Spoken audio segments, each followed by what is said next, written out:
ঘন ঘন প্রস্রাব সমস্যার সমাধানের জন্য 4টি ঘরোয়া উপায় সম্পর্কে জানাবো। সাধারণত যদি প্রস্রাব 8 থেকে 10 বারের বেশি বার হয় তখন সেটাকে আমরা ঘন প্রস্রাব বলে থাকি।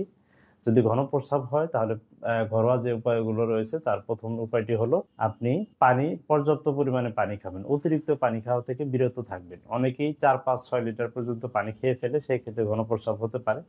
তো দৈনিক একজন সুস্থ মানুষ ২ থেকে ৩ লিটার যদি পানি পান করে সেটা একটা পর্যাপ্ত পানি পান হিসেবে ধরা হয়ে থাকে। দ্বিতীয় উপায়টি হলো সন্ধ্যার পরে চা, কফি খাওয়া থেকে বিরত থাকবেন। কারণ ক্যাফেইন অনেক সময় আমাদের প্রস্রাবের প্রবণতাটাকে বাড়িয়ে তোলে।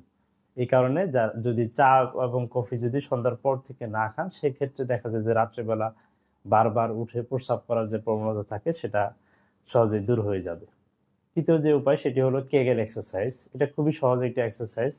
যদি পেলভিক ফ্লোরের মাংসপেশি দুর্বলতার কারণে ঘন প্রস্রাব হয়, সেক্ষেত্রে এটি খুবই কার্যকরী। এটা আপনারা নিজেরাই করতে পারবেন। এটার করার নিয়ম হলো প্রস্রাব এবং টয়লেটের রাস্তাটাকে সংকোচন করা, অর্থাৎ টাইট করে ধরে রেখে ১, ২, ৩ সেকেন্ড ধরে রেখে ছেড়ে দেওয়া। এটা বোঝার আরো সহজ উপায় হলো যে আপনার যদি অনেক প্রস্রাবের বেগ আসে, আপনি যদি কোনো মিটিং অথবা কোনো কাজে থাকেন, যখন প্রস্রাবটা ধরে রাখা হয় সেরকম একটা অনুভূতি, এবং যদি পেটে গ্যাস আসে, গ্যাস যদি না দিয়ে যদি আপনি আটকে রাখেন সেরকম যে অনুভূতি হয়, ঠিক একইভাবে প্রস্রাবের রাস্তা এবং টয়লেটের রাস্তাটাকে টাইট করে ধরবেন, কন্ট্রাকশন করবেন, সংকোচন করবেন, করে ১, ২, ৩ গুণে ছেড়ে দেবেন।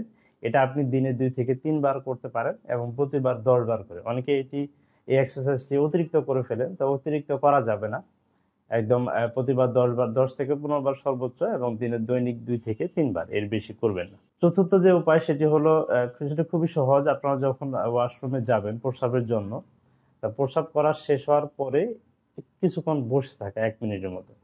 কারণ যাদের ঘন প্রস্রাব হয় তারা প্রায়ই এই অভিযোগটি করেন যে প্রস্রাব করে আসার পর কিছুক্ষণ পর আবার অনুভূতি আসে প্রস্রাবে। এটা একটা সিডো ইফেক্ট একটা। অর্থাৎ আসলে আপনার প্রস্রাবের ব্যাগ নেই, কিন্তু আপনার এটা এমনিতেই মস্তিষ্কে জানান দিচ্ছে যে প্রস্রাব আবার হতে পারে। তো এটা দূর করার জন্য আপনি প্রস্রাব করার পরই বসে থাকবেন ১ মিনিট। ১ মিনিট পরে আবার একটু ট্রাই করবেন যে প্রস্রাব অল্প বের হয় কিনা। খুব বেশি চাপ দেওয়ার দরকার নেই। জাস্ট অল্প একটু ট্রাই করবেন। যদি হয় তাহলে ভালো। আর না হলে আপনি উঠে চলে আসবেন। তো এই ৪টি উপায় সাধারণভাবে যাদের অ্যাংজাইটি জনিত কারণ, প্রস্রাবের গ্ল্যান্ড বৃদ্ধিজনিত কারণ, যারা ডায়াবেটিসের কারণে ভুগছেন, তারা যদি ফলো করেন সেক্ষেত্রে দেখা যাচ্ছে যে উপকার পাবেন।